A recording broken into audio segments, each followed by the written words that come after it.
Welcome to Goblins and Aliens.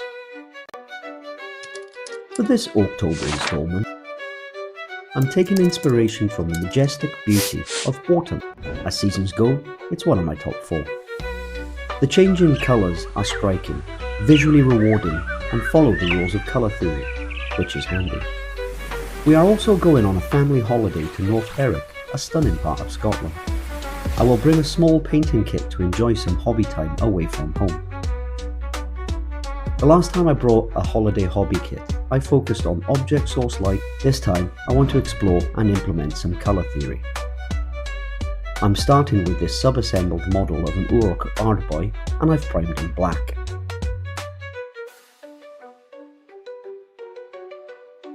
The first colour theory aspect to this model will be mother colour. To simplify this technique, choose a colour that represents the particular feeling of your project. Here, I'm using black-red, since I gravitate towards it an awful lot. Mix a small portion of your chosen colour into each of the other colours you intend to use. Be delicate with your mix. Oversaturating the mother colour will give a dull, lifeless finish. The goal of using this technique is to achieve an overall colour harmony throughout the finished model.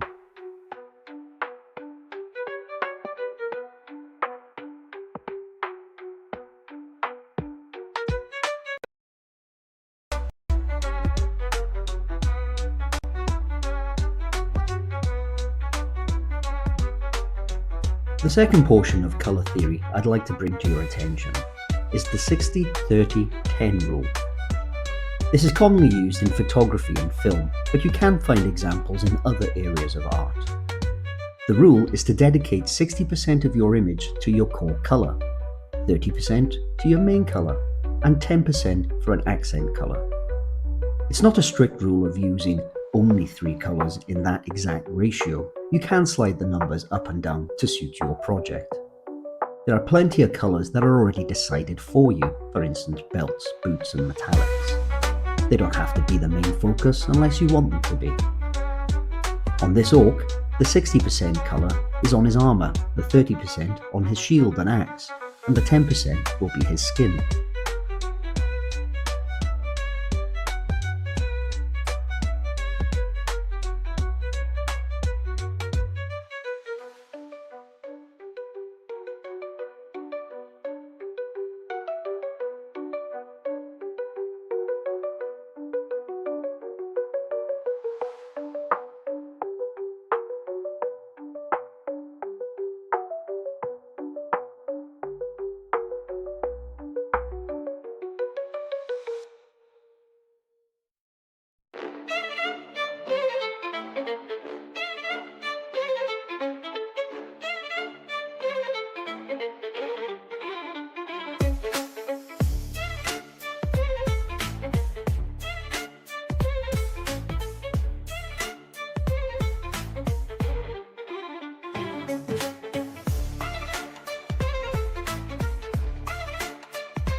And that's us back off holiday.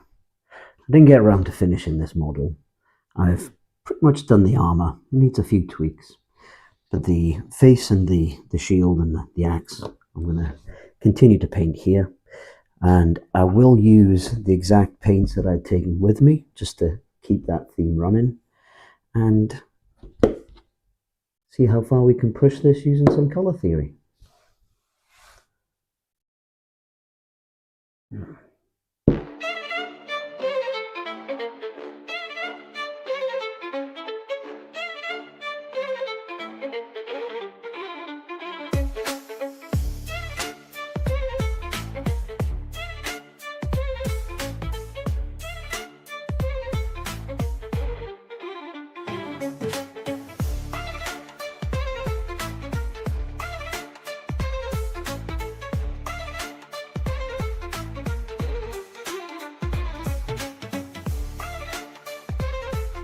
Power of triangles. This is not strictly a colour theory rule, but more of an example of how to add some visual interest. The triangle is considered to be the strongest shape. Using this in your art project is a neat way to guide the viewer's eye around your piece. On a miniature, it can be 3 points with a particular accent colour or a brightness. It doesn't have to be an equilateral triangle, it can be one of the other popularly named triangles. Drop your favourite triangle in the comments. On this orc, I'm painting the axe, shield and groin guard in an accent blue. When the model is viewed from the back, the axe and the shield also line up a triangle with the chainmail. You'll be able to see this on the finished model.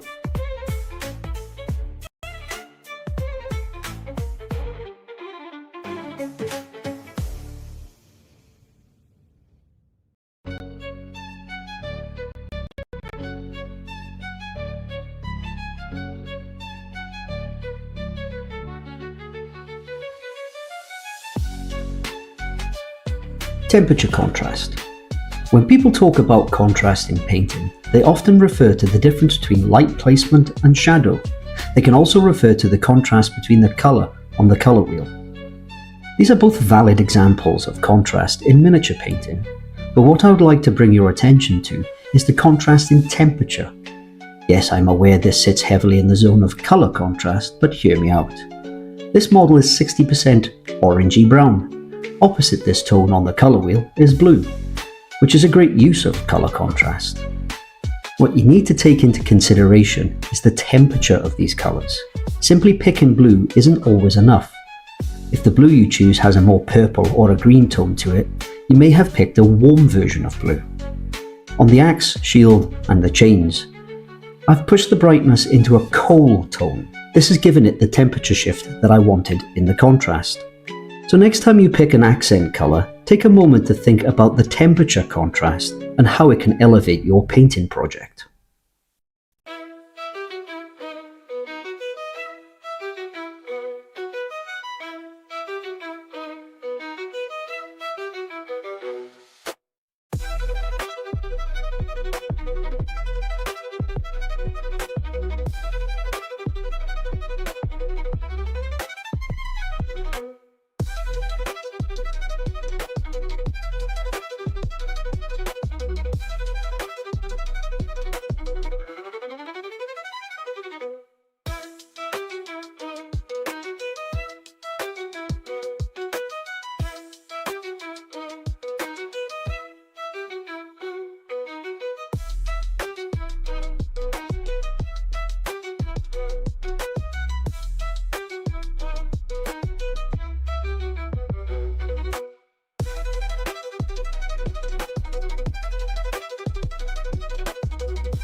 This is my finished model using the 4 colour theory hacks that I mentioned in this video. I hope you can see that the mother colour marries all the tones together, that the 60-30-10 ratio helps you with your colour placement.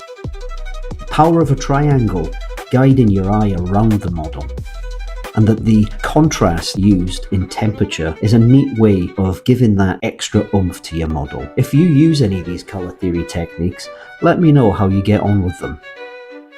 Until the next video, thanks for watching and take care.